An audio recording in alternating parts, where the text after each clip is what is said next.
4-19 మధ్యలో మీ పార్టీ ఎమ్మెల్యేలు మొత్తాన్ని 12 మంది గంపగుత్తుకు వెళ్ళిపోతే వెల్కమ్ చేశారు. ఆ పార్టీలో మెర్జ్ చేసుకున్నారు వాళ్ళందరినీ కూడా. సో ఇది అటువంటి కైండ్ ఆఫ్ రిమైన్స్ పాలిటిక్సా, లేదంటే మీ పాలన మెచ్చి వీళ్ళే సొంత స్వలాభం కోసం వస్తున్నారా? ఏం చెప్తారు, మీరేం చెప్తారు? గుడ్ ఈవినింగ్ అండి. విఆర్కే న్యూస్ ఛానల్ కి అలాగే మీకు మా తోటి పార్టిసిపెంట్స్ కి కూడా ఫస్ట్ ఆఫ్ ఆల్ ఒక మాట అన్నాడు, దొంగ రేవంత్ రెడ్డి అని. ఆ మాట వర్డ్ రిటర్న్ తీసుకోవాలి అని చెప్తున్నారు ఒక ముఖ్యమంత్రి.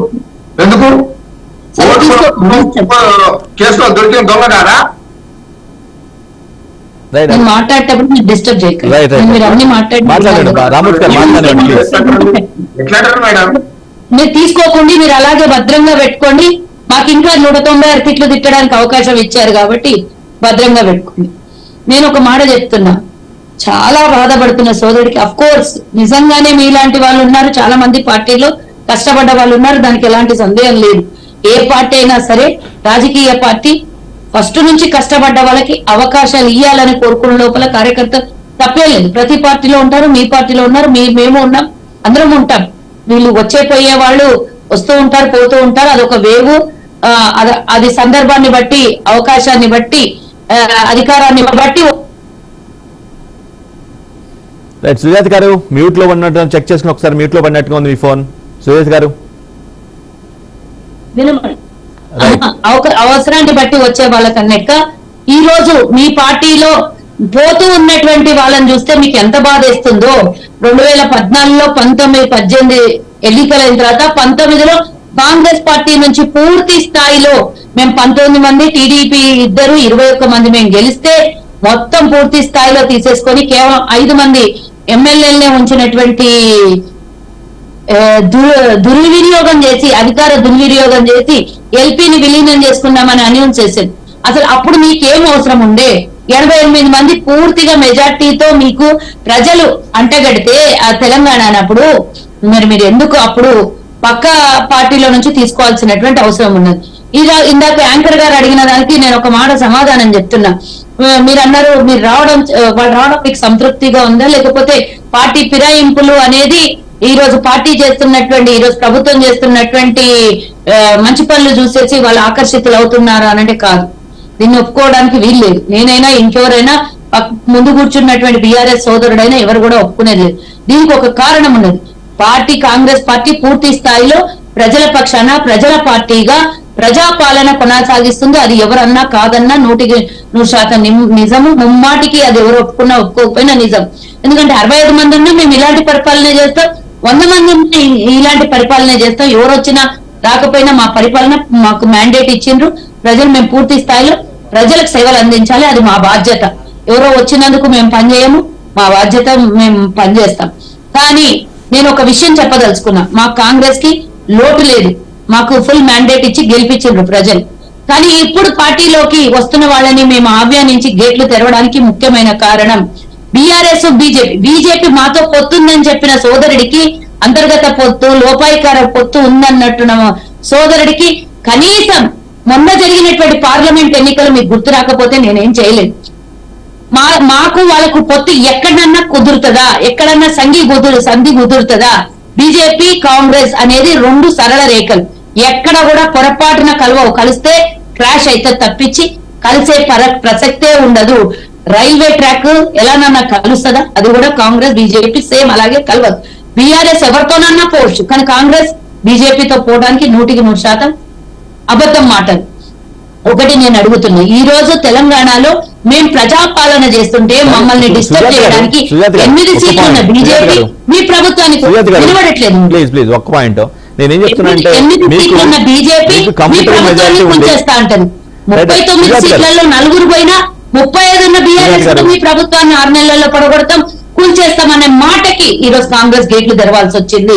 కానీ మాకు ఎలాంటి లబ్ధి లేదు, ఇందులో మాకు ఎలాంటి స్వార్థం లేదు. మాకు ఇందులో ఎలాంటి వీళ్ళు వచ్చినంత మాత్రాన ఒరిగేది ఏమీ లేదు. కేవలం నేను చెప్తున్నది నా సొంత అభిప్రాయం, ఇది మా పార్టీ అభిప్రాయం కాకుండా కల్వ సుజాత అభిప్రాయం. నేను చెప్తున్నా, కాంగ్రెస్ పార్టీ నాయకురాలుగా 10 ఏళ్లు మేము ప్రతిపక్షంలో ఉండి మేము ఇచ్చినటువంటి పోరాటం, మేము ప్రభుత్వం మీద, గత ప్రభుత్వం మీద మేము చేసినటువంటి పోరాటం, ఈ రోజు కాంగ్రెస్ పార్టీ అధికారంలోకి రావడానికి మా వంతు సహకారము, మా వంతు పోరాటం ఉంది. కాబట్టి నేను చెప్తున్నా, మమ్మల్ని మీకు ఆశీర్వాదం ఇస్తే మీరు 5 ఏళ్ళు 10 ఏళ్ళు పరిపాలన చేయొచ్చు, మాకు ప్రజలు ఆశీర్వాదం ఇస్తే మేము 5 ఏళ్ళు పూర్తి స్థాయిలో పరిపాలన చేయొద్దా? మా ప్రభుత్వాన్ని కూల్చేస్తామనే మాట ఎందుకు వచ్చింది? పడిపోతుంది, కూల్చేస్తాం. లేదు అంటే ఈ మాట అడిగితే ఏమంటారు? వినల్ లోపలే గుంపులు రాజకీయం ఉన్నది, వర్గాలు ఉన్నది. మా వర్గాల నుంచి మీకెందుకు? మా వర్గాలు మాట్లాడితే అవి మేము బయటకు వచ్చి ప్రభుత్వం కూల్చేస్తామా, లేకపోతే ఇంకొకరు ముఖ్యమంత్రి అవుతారని మా వాళ్ళ నోట్ల నుంచి వస్తే మీరు మాట్లాడరు. కానీ ఎంతో కాలం ఉండదు, 3 నెలల ప్రభుత్వం పడిపోతుంది, 6 నెలల ప్రభుత్వం పడిపోతుంది, మేము అధికారంలోకి వస్తాం. కేసీఆర్ స్వయాన ప్రజల ముందు చెప్తాడు ఆయన, 6 నెలల్లో మేము మళ్ళీ అధికారంలోకి రాబోదు. ఎట్లా వస్తారు మీరు అధికారంలో? కాబట్టి మూతోడు జవాబు, ఈటిక జవాబు పత్తరిసే అన్నట్టు మేము ఈ రోజు గేట్లు ఓపెన్ చేస్తే ఏమైతుందో మీరు చూసిండ్రు. ఈ రోజు మాకు అసలు ఇంట్రెస్ట్ కూడా లేదు, ప్రతిపక్షం ఉండాలని మేము కోరుతున్నాం. ప్రతిపక్షం మాకు మళ్ళీ సుజాత గారు ఒక్కటే పాయింట్.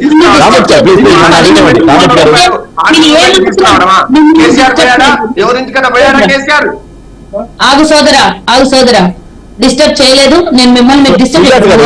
మీరు మాట్లాడడానికి అవకాశం నడితే మీరు మళ్ళీ ఒకసారి అవకాశం వస్తే మీరు మాట్లాడండి. బట్ ఈ రోజు మూతోడు జవాబు కాంగ్రెస్ గేట్లు ఓపెన్ చేసింది. అవును, ఆయన పోచారం శ్రీనివాసరెడ్డి పెద్దవాడు, వయసులో అనుభవజ్ఞుడు, వయసులో పెద్దవాడు, వెళ్ళిండొచ్చు, తప్పే ఉంది. మా పార్టీ అధ్యక్షుడు, మా ముఖ్యమంత్రి డౌన్ టు అర్త్. మీ ముఖ్యమంత్రి ఫామ్ హౌస్ ప్రగతి భవన్ ముఖ్యమంత్రి, కాబట్టి ఎవరి దగ్గర గోడు వాళ్ళని బ్లాక్ మెయిల్ చేసి బెదిరించి పిలిపించుకున్నట్టు. మేమేమో వాళ్ళని ఆహ్వానిస్తాం, మేమేమో వాళ్ళని గౌరవిస్తాం. మాకున్నది మీకున్నది. ఈరోజు మీరు పోచారం శ్రీనివాసరెడ్డిని సిగ్గు లేదు ఎగ్గు లేదు అని తిట్టినప్పుడు మీకు ఆ రోజులు గుర్తు రాలేదా? మా పార్టీని విలీనం చేసుకుంటామని మాట్లాడిన రోజు మీకు గుర్తు రాలేదు? ఆ రోజు ఏం అవసరం ఉండే? మీకు కేవలం బిల్లులు పాస్ చేసుకోవాలి, అసెంబ్లీలో మాట్లాడొద్దు, నోరు తెరవద్దు, ప్రతిపక్షం ఉండొద్దు, ప్రతిపక్షం అసెంబ్లీలో అవకాశం ఇవ్వొద్దనే ఒకే ఒక దురుద్దేశంతో మీరు ఆ రోజు ధరణి తీసుకొని రావడానికి కోసమో, లేకపోతే భూ ప్రక్షాళన మీద లక్షల ఎకరాలు కాజేయడం కోసమో, లేకపోతే మీరు చేసే స్కాముల్ని కాపాడుకోవడం కోసమో ప్రతిపక్షం ఉండకుండా చేశారు. మేము అలా కాదు, మీరు 5 మంది ఉన్నా మాకు ప్రతిపక్షంతో సమానంగా మేము కొట్లాడడానికి మీకు అవకాశం ఇస్తాం, మీరు ప్రశ్నించడానికి అవకాశం ఇస్తాం. మేము ప్రజల ముందు పాలన చేస్తున్నాం, మేము ప్రజలతోని అన్ని విధాల చర్చలు చేసి ప్రతి స్టెప్ తీసుకుంటున్నాం. ఇంకో మాట అన్నాడు, ఊర్లలో పోతే తువాను మూస్తున్నాడు. ఎందుకు మూస్తున్నాడు? ఒకవేళ మాకు తువాను మూస్తే అసెంబ్లీ ఎన్నికల తర్వాత మీకు మాకు 1.8% ఓటు డిఫరెన్స్ ఉంటే ఇప్పుడు సేమ్ ఈక్వల్ అన్నా రావాలి, లేకపోతే మాకన్నా ఒక 2% మీకు ఎక్కువ రావు. ఎందుకు 17% పడిపోయింది? మీ ఓట్లు ఎవరికి అమ్ముకున్నారు? మీ ఓటు పర్సెంటేజ్ ఎవరికి డైవర్ట్ చేసింది? నేను స్వయానా నేను కళ్లతో చూసినటువంటి సాక్షిని, 100 బూతులలో కళ్లతో చూసినటువంటి సాక్షిని.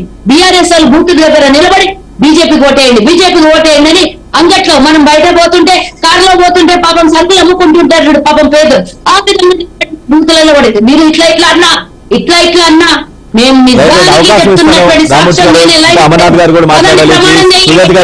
ఎక్కడికి వస్తారో లక్ష్మీదేవి టెంపుల్ కి వస్తారో, మీరు కట్టించామని చెప్పుకుంటున్న యాదాద్రి దేవాలయానికి వస్తారో, ఇంకెక్కడికన్నా వస్తారో పదండి. నేనే కలవచ్చు జాతా రేవంత్ రెడ్డి గారికి అవసరం లేదు, నేను ప్రమాణం చేస్తాను, మీరు కూడా ప్రమాణం చేస్తారా? నేను తీసుకొస్తాను, 100 మంది సాక్షిగా తీసుకొస్తాను. మీ వాడు నిలబడి ఓటు వేయించింది బీజేపీ, మీరు కదా బీజేపీకి లొంగిపోయింది, మీరు కదా బీజేపీకి సపోర్ట్ చేసింది, మీరు కదా 10 నుంచి 15% ఓటు బ్యాంక్ డైవర్ట్ చేసింది. మళ్ళీ రేవంత్ రెడ్డి అన్న 6 నుంచి 7 సీట్లు గెలుస్తారని మీరు చేసిన నిర్వాహకం చూసి ఆయన చెప్పారు.